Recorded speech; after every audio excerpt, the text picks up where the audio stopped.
To the Frontier Airlines agent at the Orlando airport who called my son's service dog a pet and said he certainly doesn't look like a service dog, here's a little education for you. I would think working in an airport you would have to know better, but apparently not, so let's get into it. How a dog looks has absolutely nothing to do with it. It's about being a task-trained service dog like you see here. See that dog you kept referring to as a pet? Well, he's actually a highly trained diabetic alert dog. The medical device my 5-year-old is wearing on his body says his blood sugar is 93, but the dog alerted me he's actually 77. So you see, that dog that you said doesn't look like a service dog at all actually alerted me to the dropping blood sugar so I can treat it before my son actually gets dangerously low. This was maybe 1 hour after you called our dog a pet, said I needed to go show some documents, and talked about us with your coworker as we walked off that this dog does not look like a service dog.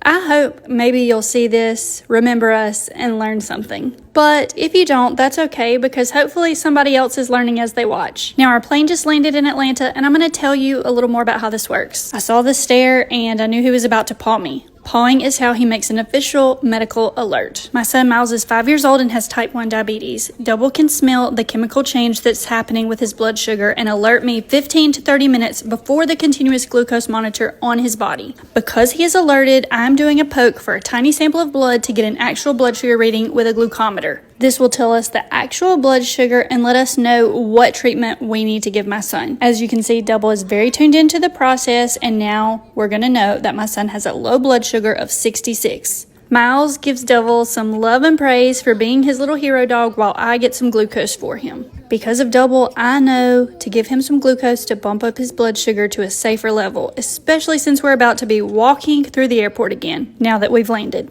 And Double gets some freeze-dried cheese that we carry with us everywhere to make sure we pay him well for his alerts. Trust me, I know it's a problem that a lot of people are buying service dog vests and putting them on their pet. And that creates problems for us too. But you can't judge our dog by his looks and say he's not a service dog.